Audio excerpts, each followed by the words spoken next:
Britain मध्य पूर्व में युद्ध की संभावना की तैयारी कर रहा है। यूनाइटेड किंगडम ने साइप्रस में RAF अक्रोतिरी में 6 F-35 स्टील्थ लड़ाकू विमानों को भेजा है, जो लंदन की ओर से एक स्पष्ट संकेत है कि वो उस स्थिति के लिए तैयार हो रहा है जिसमें संयुक्त राज्य अमेरिका ईरान पर हमला कर सकता है। ये विमान द्वीप पर पहले से मौजूद टाइफून लड़ाकू विमानों के साथ मिलकर एक त्वरित प्रतिक्रिया कवच रैपिड रिस्पॉन्स शील्ड बनाते हैं। रक्षा सूत्रों का कहना है कि F-35B ने शुक्रवार को RAF मारहम से एक मिशन के साथ उड़ान भरी। यदि क्षेत्र में तनाव बढ़ता है तो ब्रिटिश सेना की रक्षा करना।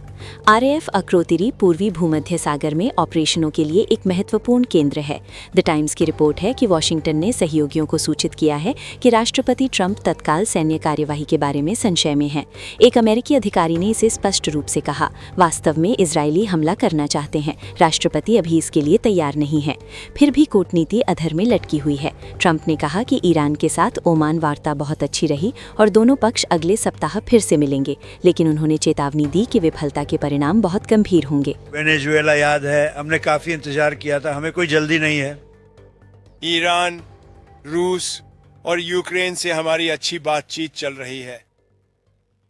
हम काफी अच्छी बातचीत कर रहे हैं और मुझे लगता है कि आज ईरान के साथ हमारी बैठक हुई। हम अगले हफ्ते की शुरुआत में फिर मिलेंगे और वे अभी समझौता करना चाहते हैं और उन्हें करना भी चाहिए। अगर वे ऐसा नहीं करते तो वे अंजाम जानते हैं, इसके परिणाम बहुत गंभीर होंगे।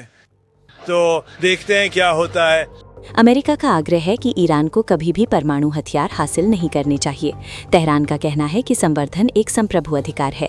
रेड लाइंस का ये टकराव अब हर सैन्य कदम को आकार दे रहा है। अमेरिका अपनी तत्परता का संकेत दे रहा है। सेंटकॉम प्रमुख एडमिरल ब्रैड कूपर ओमान वार्ता में वर्दी में दिखाई दिए, जो इस बात का एक सचेत अनुस्मारक था कि कूटनीति को सैन्य बल का समर्थन प्राप्त है।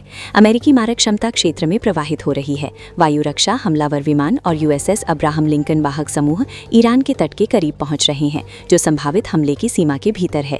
इस सप्ताह ने खतरे को रेखांकित किया। एक अमेरिकी F-35 ने अरब सागर में वाहक के पास आक्रामक रूप से आने वाले एक ईरानी ड्रोन को मार गिराया। अमेरिका ने इसे आत्मरक्षा कहा, तेहरान ने इसे उकसावा बताया। ईरान के सर्वोच्च नेता ने अपनी चेतावनी जारी की है, किसी भी अमेरिकी हमले से क्षेत्रीय युद्ध छिड़ जाएगा। इराक, सीरिया, लेबनान और यमन में प्रॉक्सी सतर्क हैं। इसी समय अमेरिका ने आर्थिक शिकंजा कस दिया है और ईरान के शैडो ऑयल फ्लीट से जुड़ी 15 संस्थाओं, 2 व्यक्तियों और 14 टैंकरों पर प्रतिबंध लगा दिए हैं।